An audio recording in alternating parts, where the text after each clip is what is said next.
ಇವಾಗ ಏನು ಸದನ ಕಳೆದ 3-4 ದಿವಸಗಳಿಂದ ನಡೀತಾ ಇದೆ, ಅದು ಹೋಗ್ತಾ ಇರ್ತಕ್ಕಂಥ ಹಾದಿಯನ್ನು ನಾವೆಲ್ಲರೂ ಕೂಡ ನೋಡ್ತಾ ಇದ್ದೇವೆ. ಹೀಗಾಗಿ ನಾವೆಲ್ಲರೂ ಕೂಡ ಶಾಸಕಾಂಗ ಪಕ್ಷದ ಸಭೆಯೂ ಕೂಡ ಈಗ ಜನತಾದಳದ್ದು ನಡೀತು.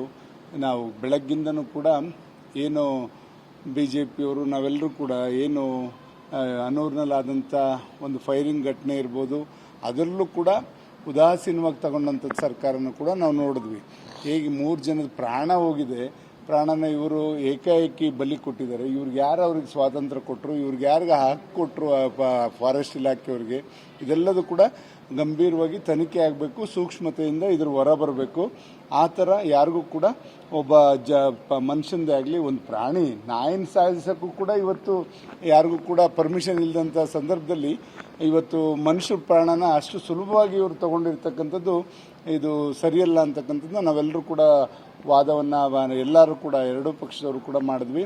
ತದನಂತರ ಒಂದು ಸದನ ನಡೀಬೇಕಾದ್ರೆ ಇವತ್ತು ಮುಖ್ಯಮಂತ್ರಿಗಳಾಗಿ DK ಶಿವಕುಮಾರ್ ಅವರು ಪ್ರಮಾಣ ವಚನ ಸ್ವೀಕರಿಸಿದ ನಂತರ ಅವರೊಂದು ಹೇಳಿಕೆನೂ ಕೂಡ ನಾವು ಇವತ್ತು ಸೂಕ್ಷ್ಮವಾಗಿ ಗಮನಿಸಬೇಕಾಗ್ತದೆ. ಯಾರಾದರೂ ಕೂಡ ಲಂಚ ಕೇಳಿದ್ರೆ ನನಗೆ ಹೇಳಿ ಅವ್ರ ಮೇಲೆ ಶಿಸ್ತಿನ ಕ್ರಮ ತಗೋತೀನಿ ಅಂತ ಒಂದು ಮಾತನ್ನು ಕೂಡ ಮುಕ್ತವಾಗಿ ಇಡೀ ರಾಜ್ಯದ ಜನತೆಗೆ ಸಂದೇಶವನ್ನು ಕೊಟ್ಟರು.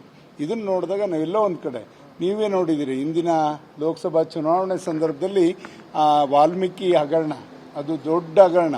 ಆ ಸಂದರ್ಭದಲ್ಲಿ ಸನ್ಮಾನ್ಯ ಸಿದ್ದರಾಮಯ್ಯನವರು ಮುಖ್ಯಮಂತ್ರಿಗಳಾಗಿದ್ದರು. ಅವ್ರು ಹೇಳಿದ್ರು 187 ಕೋಟಿ ಅಲ್ಲ, ಬರೀ 87 ಕೋಟಿ ಅಂತಕ್ಕಂಥದ್ದು ಅವರೇ ಕೂಡ ಹೇಳಿದಂಥದ್ದು ಕೂಡ ನಾವೆಲ್ಲರೂ ಕೂಡ ಮಾಧ್ಯಮದ ಮುಖಾಂತರ ಗಮನಗಳಾಗಿದ್ದಾರೆ. ಯಾವ ಉದ್ದೇಶಕ್ಕೋಸ್ಕರ ಇದನ್ನು ಮಾಡ್ತಾ ಇದ್ದಾರೆ ಅಂತಕ್ಕಂಥದ್ದನ್ನ ಸದನದ ಮುಂದೆ ಇಡಲಿಕ್ಕೆ ನಾವೆಲ್ಲರೂ ಕೂಡ ತಯಾರಿಯನ್ನು ಮಾಡ್ಕೊಂಡಿದ್ವಿ. ಇದಾದ ನಂತರ ನೈಸ್ ಒಂದು ಕಂಪ್ನಿಯವರು ಯಾವ ರೀತಿ ರೈತರಿಗೆ ವಂಚನೆಯನ್ನು ಮಾಡಿದ್ದಾರೆ, ಎಷ್ಟು ಭೂಮಿಯನ್ನು ಅವರು ತಗೊಂಡಿದ್ದಾರೆ, ಇದೆಲ್ಲದೂ ಕೂಡ ಕೂಲಂಕುಷವಾಗಿ ಚರ್ಚೆ ಮಾಡಿ ಈ ಥರ ಸಾರ್ವಜನಿಕರ ಆಸ್ತಿನ ಯಾವತ್ತೂ ನಾವು ಲೋಪ ಆಗ್ಲಿಕ್ಕೆ ಬಿಡಬಾರ್ದು, ಯಾರ್ದೋ ಒಬ್ಬರು ಸೊತ್ತಾಗಬಾರ್ದು, ಯಾರ್ದೋ ಇದು ಕಪಿಮುಷ್ಟಿಗೆ ಸಿಗಾಕೋಬಾರ್ದು ಅಂತಕ್ಕಂಥ ನಿಟ್ಟಿನಲ್ಲಿ ಇವೆಲ್ಲವನ್ನೂ ಕೂಡ ಬೆಳಕಿಗೆ ತಂದು ಇವತ್ತು ಇದ್ರ ಜೊತೆಯಲ್ಲಿ ಎಷ್ಟೋ ಲಕ್ಷ ಮರಗಳನ್ನೂ ಕೂಡ ಹಾಕಕ್ಕೆ ಹೊರಟರು ಈ ಸರ್ಕಾರ.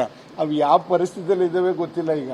ಏಕೆಂದರೆ ಕುಮಾರಸ್ವಾಮಿ ಅವರು ಒಂದ್ಸತಿ ಅವ್ರ ಮಾತಲ್ಲೂ ಕೂಡ ಹೇಳಿದ್ರು, ಇವರು ಗಿಡ ಹಾಕುವಂಥವ್ರನ್ನ ಕರ್ಕೊಂಬಂದಿಲ್ಲ, ಎಲ್ಲೋ ನಮ್ಮ ಮಂಡ್ಯದ ಕಡೆ ಭತ್ತ ನಾಟಿ ಮಾಡಿರೋನ್ನ ಕರ್ಕೊಂಬಂದಿರ ಅಂತಕ್ಕಂಥದ್ದು ಕೂಡ ಹೇಳಿದ್ರು. ಖಂಡಿತ ಅಷ್ಟು ಅರ್ಧ ಅಡಿ ಒಂದೊಂದು ಗಿಡ ಹಾಕಿದ್ರೆ ಅವು ಎಲ್ಲಿ ಬರ್ಲಿಕ್ಕೆ ಸಾಧ್ಯ? ಇವರು ಅದನ್ನು ತೋರ್ಪಡಿಕೆಗೆ ಮಾಡಿದ್ರೆ ಆ ಪ್ರಕೃತಿನ ಉಳಿಸೋ ನಿಟ್ಟಿನಲ್ಲಿ ಇವರು ಆ ಯೋಜನೆ ಮಾಡಿಲ್ಲ.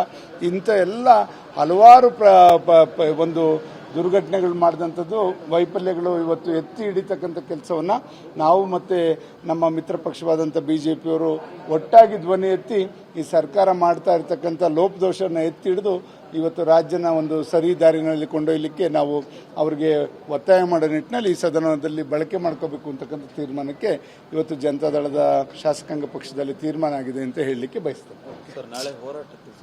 ನಾಳೆನೂ ಕೂಡ ಇದೇ ಹೋರಾಟ ಇರ್ತದೆ. ಇದ್ರ ಜೊತೆಯಲ್ಲಿ ಬಿಡದಿ ಹೋರಾಟನೂ ಕೂಡ ಎರಡೂ ಪಕ್ಷದವರು ಒಟ್ಟಿಗೆ ಸೇರಿಕೊಂಡು ಒಂದು ಏನು ಇದರಲ್ಲಿ ಫ್ರೀಡಮ್ ಪಾರ್ಕಲ್ಲಿ ಅದನ್ನು ಆಯೋಜಿಸಿದೆ.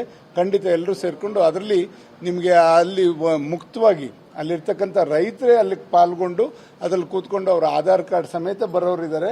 ದಯಮಾಡಿ ಈಗ ಏನು ಮುಖ್ಯಮಂತ್ರಿಗಳು ಇವರು ಕಾಂಗ್ರೆಸ್ನವರು ಇವ್ರ ನಕಲಿ ಇದು ಎಲ್ಲರೂ ಕೂಡ ಆಗ್ಲಿಕ್ಕೆ ಜಮೀನು ಕೊಡಲಿಕ್ಕೆ ಮುಂದಾಗಿದ್ದಾರೆ ಅಂತಕ್ಕಂಥದ್ದು ಏನು ಹೇಳಲಿಕ್ಕೆ ಹೊರಟಿದ್ದಾರೆ, ಅದೆಲ್ಲೋ ಒಂದು ಕಡೆ ಏನು ಇವರು ರಿಯಲ್ ಎಸ್ಟೇಟ್ ದಂಧೆ ಮಾಡ್ತಕ್ಕಂಥವ್ರು ಎಲ್ಲೆಲ್ಲಿ ಅವ್ರಿಗೆ ಸಿಕ್ಕಂಥ ಅಗ್ರಿಮೆಂಟ್ ಮಾಡ್ಕೊಂಡಿದ್ದಾರೆ ಅಂಥವ್ರು ಇದಕ್ಕೆ ಉಪಯೋಗ ಆಗಿದ್ದಾರೆ. ಬಿಟ್ಟರೆ ಪ್ರಾಮಾಣಿಕ ರೈತರು ಯಾರು ಕೂಡ ಇವರಿಗೆ 1 ಇಂಚು 1 ಅಡಿ ಜಾಗನೂ ಕೊಡೋಕ್ಕೆ ಮುಂದೆ ಬಂದಿಲ್ಲ. ಅವರೆಲ್ಲರನ್ನೂ ಕೂಡ ಅಲ್ಲಿ ನಿಮಗೆ ನಿಮ್ಮ ಮುಂದೆ ಬಂದು ನಿಮ್ಗೆ ಹೇಳೋರಿದ್ದಾರೆ. ಅದನ್ನು ನಾಳೆ ಅದು ಪ್ರದರ್ಶನ ಆಗ್ತದೆ. ದಯಮಾಡಿ ಆಗಾರು ಕೂಡ ಇವರು ಮನಸ್ಸು ಮಾಡಿ ಈ ಯೋಜನೆಯನ್ನು ಕೈ ಬಿಡಬೇಕು ಅಂತ ಒತ್ತಾಯ ಮಾಡ್ತಾರೆ. ಈಗೆಲ್ಲ ನಾವು ನಾಳೆ ಕೂತ್ಕೊಂಡು ಎರಡೂ ಪಕ್ಷದವರು ಬೆಳಗ್ಗೆ 10 ಗಂಟೆಗೆ ಕೂತ್ಕೊಂಡು ಚರ್ಚೆ ಮಾಡೋರಿದ್ದೀವಿ. ಯಾವ ವಿಷಯಗಳನ್ನ ತಗೋಬೇಕು, ಯಾವುದು ಇದಕ್ಕೆ ಮಾನ್ಯತೆ ಬೇಗ ಕೊಡಬೇಕು ಅಂತಕ್ಕಂಥದ್ದನ್ನ ಎರಡೂ ಪಕ್ಷದವ್ರು ಕೂತ್ಕೊಂಡು ಚರ್ಚೆ ಮಾಡಿ ಆದ್ಯತೆ ಮೇಲೆ ಎಲ್ಲ ವಿಷಯಗಳನ್ನು ಕೂಡ ಇವತ್ತು ಬೆಳಕು ಚೆಲ್ಲೋದಕ್ಕೆ ನಾವು ಮುಂದಾಗ್ತೀವಿ.